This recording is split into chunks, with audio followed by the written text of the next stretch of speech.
আমাদের সরকারের সবচেয়ে বড় চ্যালেঞ্জ হচ্ছে বিগত আমলের একটা ভঙ্গুর অর্থনীতি,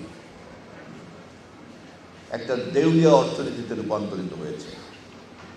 আপনারা সবাই জানেন কি পরিমাণ টাকা এখানে বিদেশে পাচার করা হয়েছে, কি পরিমাণ টাকা এখানে কর ব্যবস্থার বাইরে পড়ে আছে, কি পরিমাণ টাকা এখানে রাজস্ব আদায়যোগ্য হওয়া সত্ত্বেও রাজস্বের আওতায় আনা যায়নি।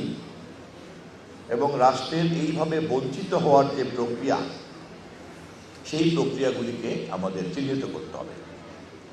একই সঙ্গে আমাদের দেশের সাধারণ নাগরিকের মধ্যে যে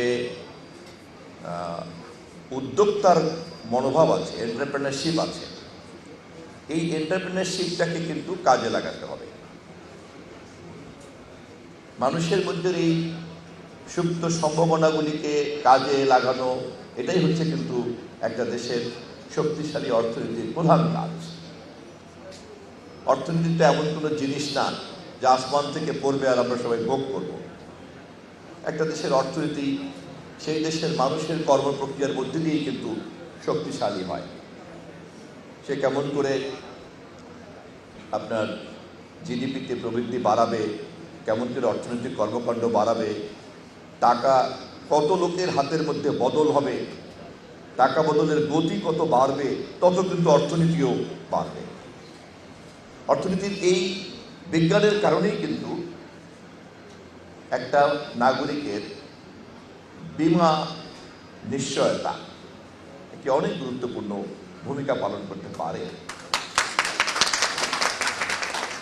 যখনই একজন নাগরিক যার উদ্যোক্তার মনোভাব আছে, মনোজগৎ আছে, তিনি যখন এরকম একটা নিরাপত্তার মধ্যে প্রবেশ করেন, তখনই কিন্তু সেই নিরাপদ নাগরিক, ভবিষ্যৎ সম্পর্কে যিনি নিরাপদ বোধ করেন, তিনি কিন্তু খুব সুচিন্তিতভাবে তখন তার উদ্যোগী মনোভাবকে এবং প্রতিভাকে তিনি কাজে লাগাতে পারেন।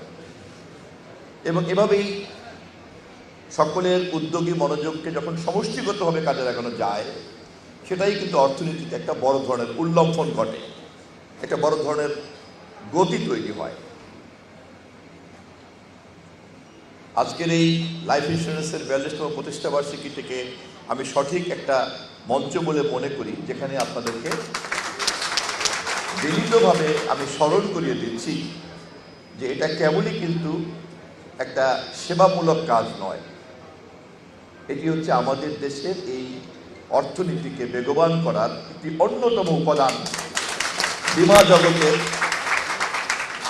অতএব বীমা জগৎকে আরো অনেক বেশি বিস্তৃত করা দরকার এবং নাগরিকরা যেন এই বীমা জগতের নেটওয়ার্কের মধ্যে প্রবেশ করে, সেই কারণে সরকারের কাছ থেকেই আপনাদের অ্যাসোসিয়েশনের উচিত সেই ধরনের আইন কানুন এবং বিধিমালাগুলিকে নিশ্চিত করা যা নাগরিককে আশ্বস্ত করবে এই বীমা জগতে প্রবেশ করার জন্য। এবং এভাবেই তাদের অর্থ এবং তাদের প্রিমিয়াম, তাদের বীমা, তাদের পরিকল্পনা সবটাই কিন্তু তখন একটা নিরাপত্তার আইনি কাঠামোর মধ্যে থাকবে। কেবলমাত্রই আপনার কথাবার্তার মধ্যে অথবা বিশ্বাস অবিশ্বাসের ব্যাপারটাই কিন্তু তখন বড় থাকবে না। কোনো ধরনের অর্থনৈতিক লেনদেন আধুনিক ব্যবস্থাতে বিশ্বাস এবং অবিশ্বাসের ভিত্তিতে চলতে পারে না, তাকে অবশ্যই একটা আইনি কাঠামো জানতে হবে।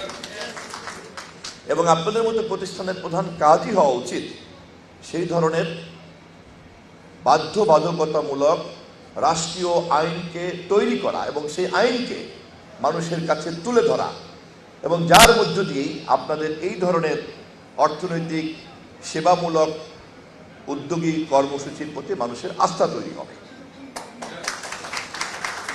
আমি জানি ন্যাশনাল লাইফ ইন্স্যুরেন্স সহ আপনারা অনেকেই এ ব্যাপারে আন্তরিক। আমি আপনাদেরকে বিনীতভাবে এই অনুরোধ জানিয়ে আমার বক্তব্য শেষ করব। আমাদের দেশের বীমা জগৎকে আরও অনেক বেশি গতিশীল করার জন্য আপনাদের ইন্স্যুরেন্স অ্যাসোসিয়েশনের সরকারের সঙ্গে হাতে হাত মিলিয়ে নীতিগত কাঠামোকে আরও অনেক বেশি শক্তিশালী করা দরকার, যা জনগণের মধ্যে আস্থা তৈরি করবে আপনাদের ইন্স্যুরেন্স জগতের প্রতি।